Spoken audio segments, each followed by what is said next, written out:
Hey, hello. Balik lagi di channel Spoiler Moon dan kita akan lanjutkan lagi kisah hidup Fang Yuan. Kalau di part sebelumnya, kita mendengar taktik perang dagang dari Fang Yuan untuk memonopoli pasar Gu tahun, Gu bulan, ataupun Gu hari. Nah, hari ini kita akan melihat perkembangan kultivasi Fang Yuan. Terlebih setelah kemarin dia mengambil keputusan besar untuk mengembalikan kecepatan aliran waktu di dalam apertur miliknya. Nah, kira-kira seperti apa kisah hidup Fang Yuan kali ini? Kita akan sambung lagi kisah hidup Fang Yuan di part 287. Di awal part ini, kita pergi ke dataran utara, tepatnya di dataran es, tempat hidup dari ras manusia salju dan manusia batu atau yang kita kenal dengan sebutan Rockman. Di bawah lapisan es, ras manusia salju kini tengah berkumpul.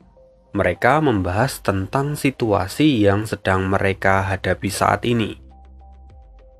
Meskipun ras manusia salju memiliki jumlah yang jauh lebih banyak dibandingkan dengan para Rockman, tetapi sejak ratusan tahun yang lalu, mereka selalu didesak oleh keberadaan para Rockman. Alasannya, karena para Rockman memiliki naga batu, binatang buas abadi peringkat 8. Ditambah, saat ini, baik kubu manusia salju ataupun para Rockman telah berkembang sejak ratusan tahun yang lalu. Jumlah mereka ada terlalu banyak untuk wilayah yang sangat sempit. Alhasil, seringkali mereka jatuh dalam ketegangan karena memperebutkan pembagian wilayah. Ya, sama seperti beberapa waktu yang lalu, perwakilan manusia salju dan Rockman saling berseteru. Sampai berjam-jam mereka beradu pendapat, bahkan hampir bertukar pukulan. Pada akhirnya, mereka pun memutuskan untuk mengakhiri perdebatan di hari itu. Para manusia salju dan juga Rockman kembali ke camp mereka masing-masing. Dan saat ini, di dalam aula utama milik manusia salju, mereka semua tampak suram. Para Rockman terus berkembang dari waktu ke waktu, terutama setelah mereka mendapatkan pasokan gunyali. Kini jumlah mereka berlipat ganda hanya dalam beberapa bulan terakhir. Jika ini terus berlanjut, saya khawatir situasi kita akan semakin buruk, kata Bing Zuo.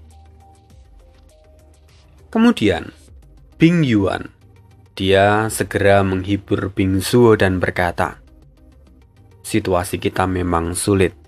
Tetapi kita sudah hidup bersama dengan para Rockman itu selama lebih dari 1000 tahun. Kita pasti bisa melewati situasi yang sulit ini. Tapi bagaimana caranya? Mereka memiliki kekuatan tempur binatang buas abadi. Jika mereka mulai bergerak, kita hanya akan terusir dari tempat ini.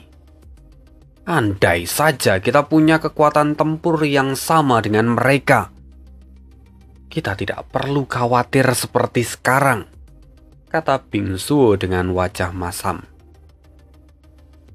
Bing Yuan pun terdiam sejenak dan tampak menghela nafas panjang.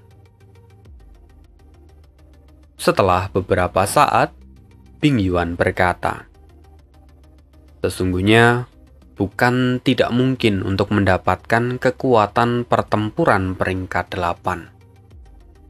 Saya punya rencana, tetapi saya tidak tahu apakah rencana ini akan berhasil atau tidak.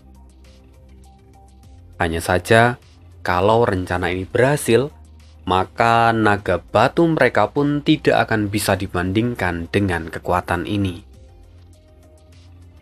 Mendengar itu, Bing Zuo terdiam. Matanya tiba-tiba bersinar seolah menyadari apa yang sedang dibicarakan oleh Bing Yuan. Tentu saja, kekuatan yang dimaksud oleh Bing Yuan tidak lain tidak bukan adalah Fang Yuan, alias Liu Guanyi, yang belum lama ini telah mengguncang dataran utara. Kekuatan tempur peringkat 8, ditambah dengan keberadaan Raja Wali, membuat Fang Yuan jelas berada di atas angin kalau dibandingkan dengan naga batu. Itulah yang mereka pikirkan. Jadi, sekalipun para Rockman memiliki binatang buas abadi naga batu, namun kalau mereka bisa menggandeng Fang Yuan ke sisi mereka, maka mereka tidak perlu takut lagi pada para Rockman. Tapi, bagaimana cara untuk membawa Fang Yuan ke sisi kita? Di situ Bing Zuo bertanya. Lalu Bing Yuan menjelaskan bahwa cucunya Sue Er sebenarnya telah menaruh ketertarikan pada Fang Yuan. Selain itu, dari segi penampilan, Sue Er juga dapat bersaing dengan kecantikan dari para manusia. Levelnya ada di tingkat yang sama dengan Feng Jinhuang ataupun yang lainnya. Sue Er memang layak untuk disebut sebagai peri dari kalangan manusia salju. Mereka yakin bahwa kalau ada manusia yang melihat Sue Er, mereka pasti jatuh cinta. Pun sama dengan Fang Yuan. Bing Yuan juga mengatakan bahwa selama mereka bisa memiliki hubungan pernikahan dengan Fang Yuan, maka rencana mereka akan berhasil. Meskipun Fang Yuan adalah seorang manusia, tetapi Fang Yuan itu bertindak tidak untuk ras manusia. Bahkan dalam beberapa kesempatan, jelas sekali Fang Yuan menentang ras manusia, dan malah dia bergabung dengan sekte Langya. Itu menjadi sebuah kesempatan yang dilihat oleh para manusia salju ini. Hal ini tentu membuat mereka menjadi lebih optimis, dan mereka akhirnya memutuskan untuk mencoba mendekati Fang Yuan dengan cara mengirimkan Sue Er. Sementara itu, di saat yang sama, Fang Yuan kini baru saja menyelesaikan pengaturannya di dalam apertur miliknya. Saat ini, kecepatan aliran waktu di dalam apertur miliknya telah kembali seperti sedia kala, yaitu 60:1. Satu hari di dunia luar itu setara dengan 60 hari di dalam tanah terberkati Fang Yuan, atau bisa dikatakan 2 bulan. Itu adalah kecepatan aliran waktu tertinggi sepanjang sejarah. Mungkin yang bisa menyainginya hanyalah tubuh abadi berdaulat yang dulu dimiliki oleh jiwa spektral di kehidupan pertama Fang Yuan. Karena kecepatan 60:1 ini itu bahkan jauh lebih tinggi daripada para pemilik 10 fisik ekstrim, di mana mereka itu rata-rata kecepatan aliran waktu di dalam apertur mereka hanya 30-40:1. Kita ambil contoh saja HelloLand yang kecepatan aliran waktunya hanya 33:1. Walaupun memang kalau kita lihat historinya, HelloLand itu sengaja membatasi penyerapan Ki Surga dan Ki Bumi saat dia mencoba naik ke ranah immortal. Jadi, kecepatan aliran waktu di dalam tanah terberkati miliknya memang tidak terlalu tinggi. Kalau HelloLand melakukan kenaikan secara normal, mungkin dia bisa mendapatkan kecepatan waktu lebih dari 33:1. Namun, itu cukup untuk menjadi pembanding, di mana kalau kita lihat dari kecepatan aliran waktu milik Fang Yuan dan HelloLand, kecepatan aliran waktu milik Fang Yuan itu hampir 2 kali lipat dari kecepatan aliran waktu milik HelloLand. Itu adalah bukti dari betapa luar biasanya tubuh abadi berdaulat yang Fang Yuan miliki. Tapi, tidak hanya bicara tentang aliran waktu. Karena, kalau kita lihat lebih dalam, Dalam satu hari saja, Fang Yuan mampu menghasilkan 16 butir esensi abadi anggur hijau. Esensi abadi peringkat 6. Ya, itu Fang Yuan hasilkan ketika dia masih ada di peringkat 6. Sementara saat ini, Fang Yuan sudah ada di peringkat 7, yang artinya Fang Yuan telah menghasilkan 16 butir esensi abadi lengkeng merah dalam satu hari. Kalau kita buat perbandingan, satu esensi abadi lengkeng merah dikonversi menjadi esensi abadi anggur hijau, maka nilainya sama dengan 100 butir esensi abadi anggur hijau. 1:100. Nah, dengan pendapatan Fang Yuan sekarang, 16 butir esensi abadi lengkeng merah, maka itu setara dengan 1.600 butir esensi abadi anggur hijau. Itu yang Fang Yuan dapatkan meskipun Fang Yuan tidak melakukan apapun. Jumlah yang sangat besar. Dan itu masih belum selesai. Nanti ketika Fang Yuan naik ke peringkat 8, maka Fang Yuan dalam satu hari bisa menghasilkan 16 butir esensi abadi lengkeng putih. Yang kalau dikonversi, maka itu akan menjadi 160.000 esensi abadi anggur hijau. Walaupun saat ini Fang Yuan telah mendapatkan jutaan esensi abadi anggur hijau melalui penjualan Gu tahun, tapi kalau Fang Yuan nanti sudah melangkah ke peringkat 8, hasil penjualan Gu tahun yang bahkan sudah jutaan ini, baginya tidak akan ada bedanya dengan uang receh. Karena hanya dalam beberapa hari di dalam apertur abadi milik Fang Yuan, dia sudah bisa mendapatkan jutaan esensi abadi. Atau satu hari di dunia luar, itu saja sudah membuat Fang Yuan mendapatkan jutaan esensi abadi. Ya, karena 30 dikali dengan 160.000. Nah, itu sudah 4 jutaan. Dan itu Fang Yuan dapatkan hanya dalam satu hari di dunia luar, tanpa melakukan apapun. Nah, itu jumlah yang luar biasa. Maka, seringkali dikatakan bahwa pertumbuhan seorang immortal itu tidaklah linier, tidak garis lurus gitu. Perkembangannya tidak lurus-lurus saja, melainkan eksponen. Dia naiknya sangat tajam, melengkung membentuk kurva U kalau di matematika. Dan memikirkan hal itu tentu saja Fang Yuan merasa puas atas pertumbuhannya saat ini.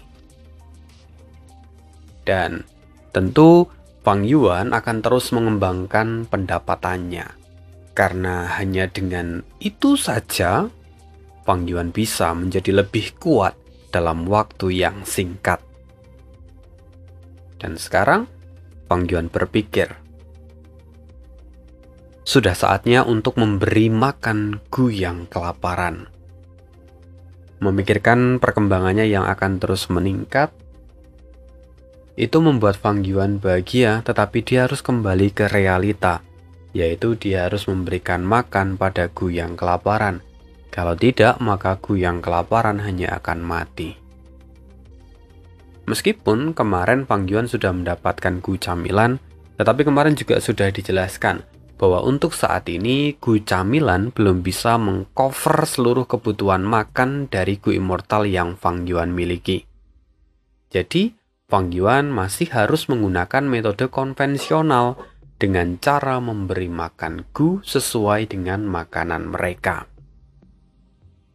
Fang Yuan sendiri sudah memilah-milah mana Gu yang ketersediaan makanannya terbatas atau bahkan tidak ada sama sekali, dan juga mana Gu yang bisa diberi makan menggunakan makanan aslinya.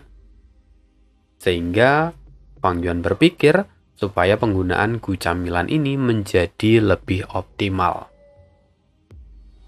Nah, sembari menunggu, kita akan pindah ke sisi yang lain. Di dalam penjara pengadilan surgawi, kini Peri Ziwei kembali menemui jiwa spektral. Dia tampak kesal. Jiwa spektral, pada titik ini, apa kau masih belum bisa melihat kenyataan? Kau tidak punya harapan. Kenapa kau tidak menyerah saja? Jiwa spektral mendengar itu tetapi enggan menjawab. Dia diam seperti batu. Peri Ziwei mencibir. Dia kemudian mengaktifkan rumahku peringkat 8. Dan lalu petir ungu muncul dari rantai yang mengekang jiwa spektral. Seketika jiwa spektral bergetar. Dia merasakan rasa sakit yang luar biasa. Ingatannya kini diekstrak oleh rumahku yang digunakan oleh Peri Ziwei. Melihat jiwa spektral yang kesakitan, Peri Ziwei tidak peduli. Dia kini mulai melihat gambar yang muncul di hadapannya. Pemandangan itu adalah pemandangan dari ingatan jiwa spektral ketika dia masih muda. Saat itu, jiwa spektral masihlah seorang ahli peringkat 7. Dalam gambar ini, jiwa spektral terlihat babak belur dan mencoba melarikan diri. Di tengah pelarian itu, pada akhirnya, jiwa spektral terjatuh karena kehabisan energi. Dia jatuh ke dalam sebuah lembah. Di sana jiwa spektral muntah darah.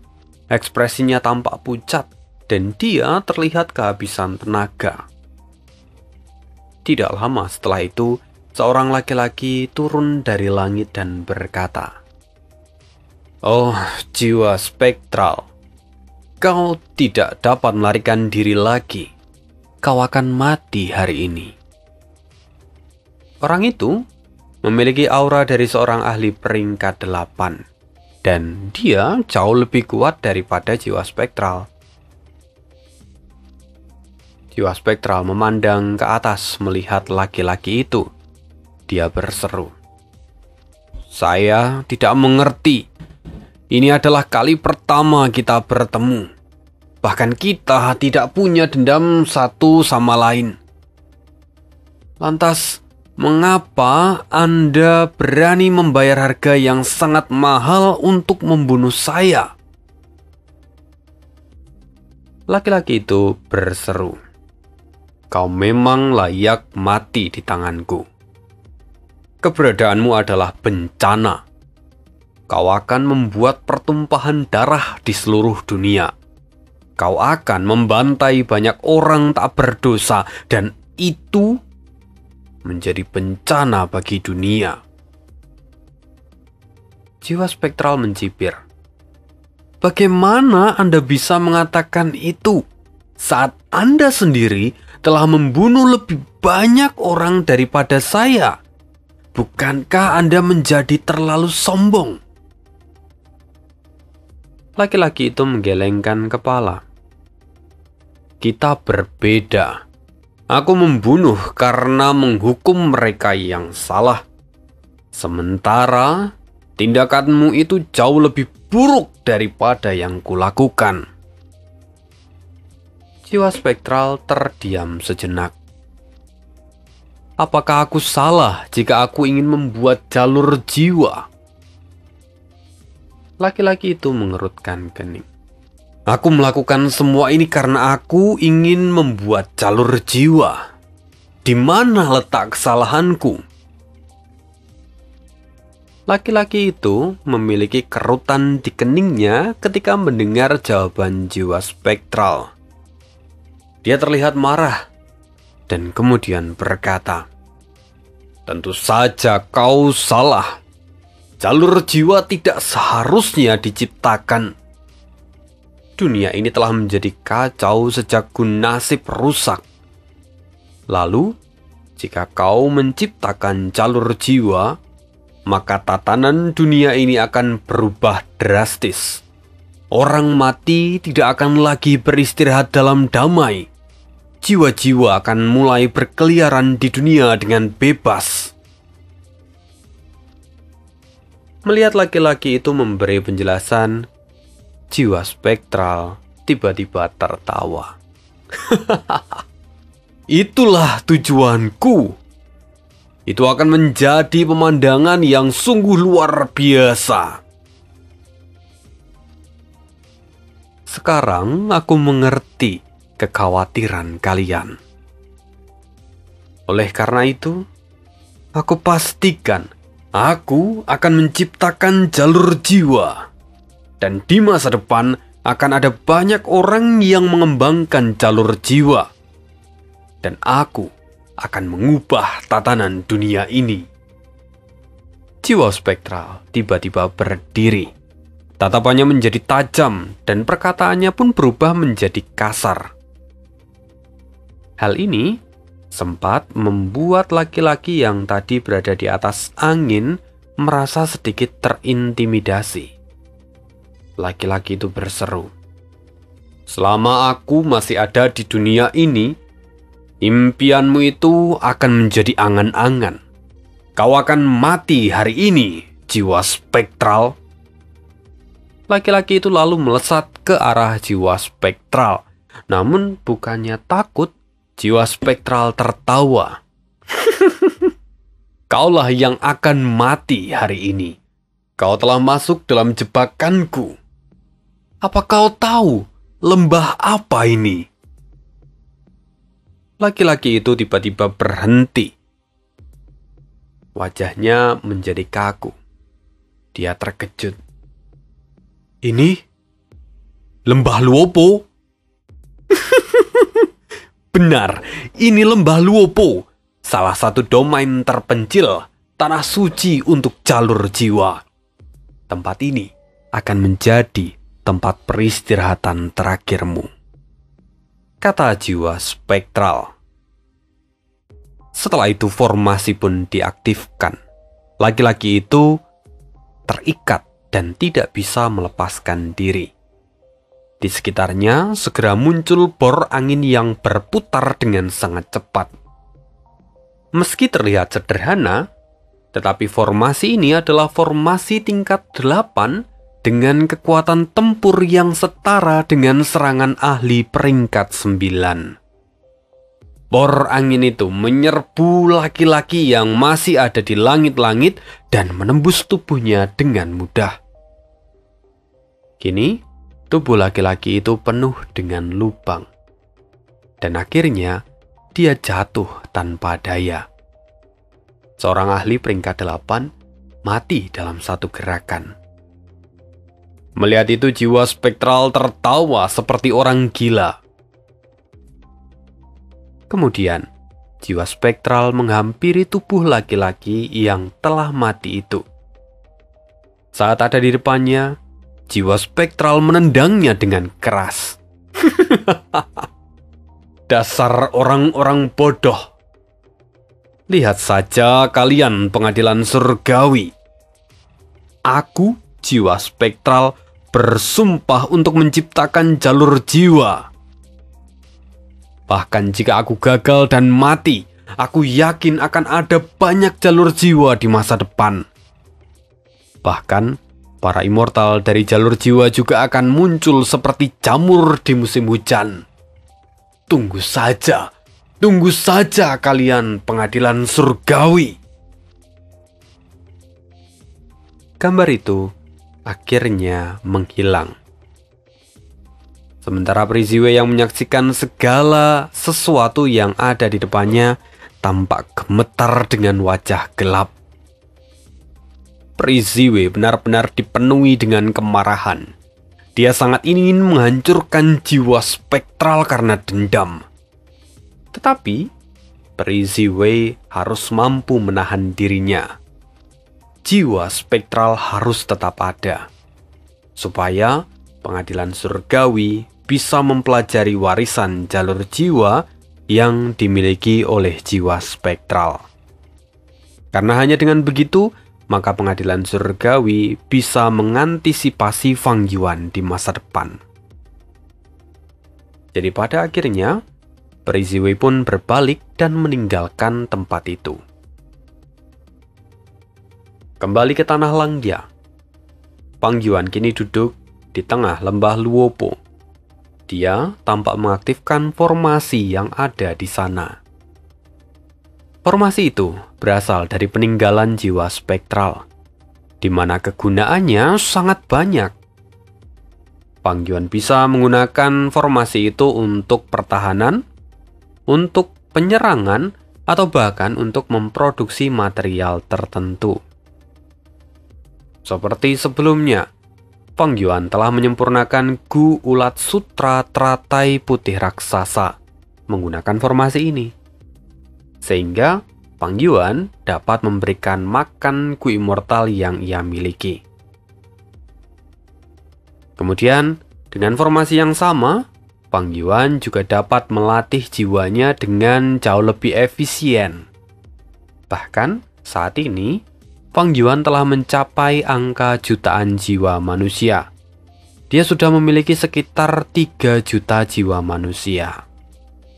Itu adalah jumlah yang besar, tapi Fang Yuan belum puas. Karena tujuannya adalah untuk mencapai 100 juta jiwa manusia. Karena 100 juta jiwa manusia itu adalah awal dari pemadatan jiwa manusia. Jadi meskipun jiwa biasanya itu tidak memiliki bentuk fisik, tetapi ketika jumlahnya mencapai 1 juta jiwa, ketika itu tubuh fisik dapat dibentuk. Hal ini juga yang sebelumnya digunakan oleh jiwa spektral. Meskipun dia hanya berupa jiwa, tetapi dia kemudian bisa keluar dari pintu kehidupan dan kematian, lalu ikut campur dalam pertarungan besar di perbatasan selatan ketika itu. Jiwa spektral memiliki wujud monster dengan ukuran ratusan meter, yang artinya jumlah jiwa milik jiwa spektral itu sudah mencapai angka yang luar biasa besar, bahkan sulit untuk diperkirakan.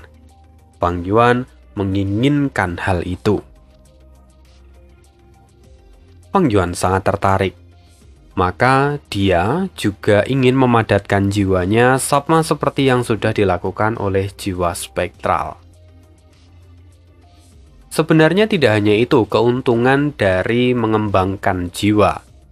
Karena semakin banyak jiwa yang Fang Yuan punya, maka semakin banyak hal yang bisa dia lakukan.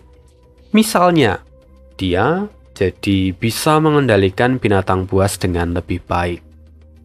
Bagi kultivator jalur perbudakan, kekuatan jiwa itu adalah kekuatan utama mereka. Maka biasanya kultivator jalur perbudakan itu lemah pada serangan fisik. Jadi mereka memang jauh lebih fokus untuk mengembangkan kekuatan jiwa mereka. Dan semakin banyak jumlah jiwa mereka, semakin banyak juga jumlah binatang buas yang bisa mereka kendalikan. Oleh karena itu, Fang Yuan berkultivasi selama beberapa hari. Sampai akhirnya, dia beristirahat untuk pertama kalinya. Fang Yuan lalu meninggalkan lembah Luopo. Dan saat dia hendak kembali ke gedung awan miliknya, kini di sana terlihat Sue Er yang sedang menunggunya. Saat Sue Er melihat Fang Yuan, dia segera berdiri dan memberi hormat sambil tersenyum. Di sana mereka berbincang sejenak, lalu kemudian Fang Yuan mengambil sesuatu yang dibawa oleh Sue Er dan meninggalkan dia. Fang Yuan bisa memahami maksud dari kedatangan Sue Er, bahwa kedatangannya itu adalah perintah dari kakeknya untuk meminang Fang Yuan.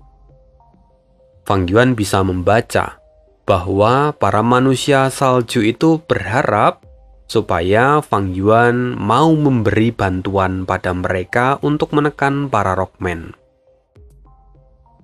Ya, Fang Yuan adalah ahlinya siasat, jadi dia pasti dapat memahami ini dengan mudah. Dan tentu Fang Yuan tidak langsung menerima pinangan ini. Saat ini, Fang Yuan telah kembali ke menara awan miliknya, dan dia kemudian memasuki apertur abadinya. Dia mulai mengevaluasi situasinya saat ini.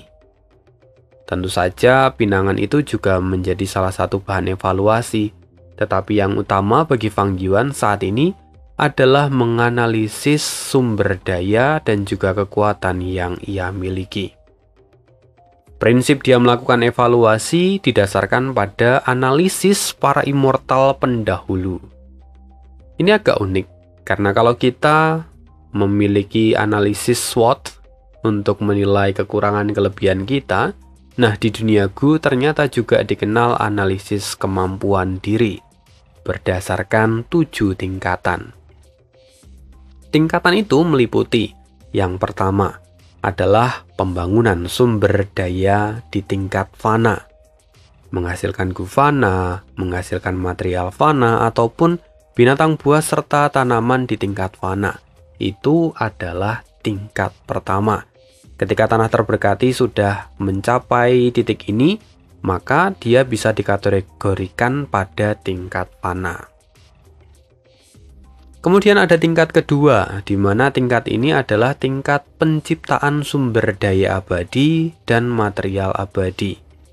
Ketika mencapai tingkat ini, para immortal biasanya memiliki kemampuan untuk menghasilkan makanan untuk Gu immortal mereka secara mandiri. Lalu, tingkat yang ketiga adalah menciptakan ekologi untuk memelihara binatang buas dan tumbuhan peringkat 6 ke atas, bahkan sampai binatang buas abadi. Lalu tingkat keempat adalah menggunakan material abadi, binatang buas abadi, dan sumber daya lain yang berlebih untuk diperdagangkan. Nah, sebenarnya masih ada 3 tingkatan lagi, tapi sayang tidak dijelaskan di sini secara detail. Fang Yuan sendiri menilai dari 7 tingkatan yang ada, dia merasa bahwa dirinya masih ada di tingkat 2. Kenapa? Karena Fang Yuan masih kesulitan untuk memberi makan Gu immortal yang ia punya. Ini alasannya cukup konyol sebenarnya. Karena Fang Yuan itu punya terlalu banyak Gu immortal, sampai-sampai dia kesulitan untuk memberi makan Gu immortal miliknya. Kalau kita ingat tadi pada tingkat ketiga itu adalah menciptakan ekologi untuk memelihara binatang buas dan tumbuhan peringkat 6. Fang Yuan bahkan belum sampai memikirkan tahap itu, karena memang dia masih sibuk dengan memberi makan untuk Gu immortal yang ia punya. Apalagi tingkat keempat, menggunakan material abadi yang berlebih untuk dijual. Memang Fang Yuan menjual, tetapi yang ia jual itu bukan material yang berlebih, melainkan memang dia membuka usaha begitu. Jadi tidak menunggu sampai berlebih baru dijual, tetapi dia memang membuka usaha.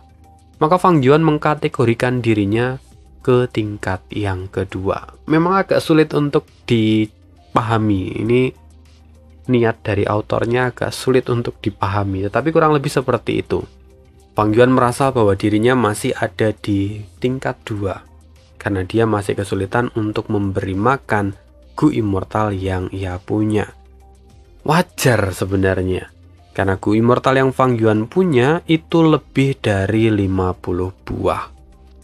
Orang normal juga akan berada di posisi yang sama dengan Fang Yuan, atau bahkan malah lebih mengenaskan. Mungkin kalau ada immortal lain yang punya 50 buah Gu immortal, mereka akan benar-benar kesulitan untuk memberi makan Gu immortal itu, sampai pada akhirnya Gu immortal yang ia miliki akan mati. Ya, begitulah. Di saat para ahli yang lain kesulitan untuk mendapatkan Gu immortal, Fang Yuan justru terus menghimpun Gu immortal dalam jumlah yang sangat besar. Ya, Fang Yuan bisa disebut kaya, tetapi rupanya memberi makan Gu immortal miliknya itu masih menjadi masalah terbesar bagi Fang Yuan. Kini Fang Yuan berpikir, jika aku menyelesaikan masalah memberi makan ini sendiri, maka itu akan memakan waktu yang sangat lama. Tetapi jika aku memanfaatkan para manusia salju, masalah ini akan jauh lebih cepat terselesaikan. Sekarang aku benar-benar kekurangan waktu. Haruskah aku menerima pernikahan ini? Atau adakah cara lain untuk memanfaatkan para manusia salju ini? Fang Yuan tampak berpikir. Selama beberapa hari ke depan, Fang Yuan terus melanjutkan kultivasinya dan meningkatkan jumlah jiwa yang ia miliki. Selama periode waktu itu juga, Sue Er sudah beberapa kali meminta untuk bertemu dengan Fang Yuan. Tetapi Fang Yuan tidak memperdulikan dia dan terus berkultivasi tanpa henti. Beberapa hari berlalu. Langya kemudian menghubungi Fang Yuan. Kali ini dia mau memberi Fang Yuan misi. Misi dari Langya adalah misi untuk membersihkan lingkungan di sekitar formasi teleportasi yang ada di Taikyu. Taikyu adalah lingkungan yang sangat berbahaya dan para manusia berbulu yang basic dasarnya memiliki tanda Dao dari jalur penyempurnaan tentu kesulitan untuk mengatasi masalah ini. Pada akhirnya, Langya hanya bisa bergantung pada Fang Yuan. Dan ketika menerima misi ini, Fang Yuan berkata, kebetulan. Saat ini Fang Yuan memang telah menghabiskan poin kontribusi miliknya untuk menyempurnakan Gu Immortal. Jadi Fang Yuan memang membutuhkan poin kontribusi. Walaupun sebenarnya Fang Yuan masih punya banyak warisan, tetapi untuk saat ini Fang Yuan masih enggan menukarkan warisan-warisan yang ia punya guna mendapatkan poin kontribusi. Kali ini dia mendapatkan misi dan menurutnya ini jauh lebih baik daripada menukarkan warisan untuk mendapatkan poin kontribusi. Setelah itu, Fang Yuan lalu mengirimkan pesan pada Langya. Tetua tertinggi pertama, aku ingin bicara tentang misi yang kamu tawarkan. Oh, Fang Yuan, bagus sekali. Dengan kekuatanmu, aku yakin kamu dapat menyelesaikan misi ini dengan mudah. Jadi, kapan kamu berangkat? Tanya Langya dengan penuh semangat. Fang Yuan sendiri berkata bahwa aku akan mengambil misi ini, tetapi aku tidak akan pergi sendiri. Aku memiliki bawahan dan aku ingin mereka yang mengerjakan misi ini untukku. Seharusnya hal ini tidak bertentangan dengan aturan sekte. Mendengar itu, Langya sedikit linglung. Sebelumnya, ketika Langya membuat aturan sekte, dia tidak memikirkan keadaan ini. Maksudnya, bagaimana kalau misalnya pekerjaannya digantikan oleh orang lain? Langya tidak memikirkan hal itu. Jadi, secara umum, apa yang ditanyakan Fang Yuan itu memang tidak melanggar aturan sekte. Dan karena aturan sekte ini berkaitan dengan perjanjian yang dibuat bersama dengan Fang Yuan, maka Langya tidak bisa menggantinya secara sembarangan. Karena itu bisa mempengaruhi kesepakatan yang dimiliki antara Fang Yuan dan juga Langya. Langya akhirnya berpikir. Dan setelah beberapa saat dia berkata, karena memang hal itu tidak tertuang di dalam aturan sekte, maka kamu boleh melakukannya. Tetapi kamu harus memastikan bahwa bawahanmu tidak akan membahayakan sekte Langya. Itulah syaratnya. Mendengar itu Fang Yuan pun tersenyum dan berkata, tentu saja, tetua tertinggi pertama tidak perlu khawatir. Dan setelah mengatakan itu, Fang Yuan lalu mengirimkan He Loulan, Bai Ning, Ying Wuxie, Miao Yin, dan juga Bai Tu ke dataran Taikyu. Mereka diminta untuk menyelesaikan misi yang diberikan oleh Langya. Sementara itu, Fang Yuan sendiri memilih untuk berkultivasi dengan tenang di dalam tanah Langya. Setelah beberapa hari, barulah Fang Yuan pergi menemui Sue Er. Apa yang Fang Yuan bicarakan dengan Sue Er? Akankah Fang Yuan menerima pinangan dari Sue Er dan menjadi mantu dari para manusia salju? Ini akan menjadi cerita yang masih cukup panjang, maka kemudian kita akan sambung lagi kisah hidup Fang Yuan di part berikutnya. Sekian dari Ani hari ini, terima kasih, see you again di next video, dan bye.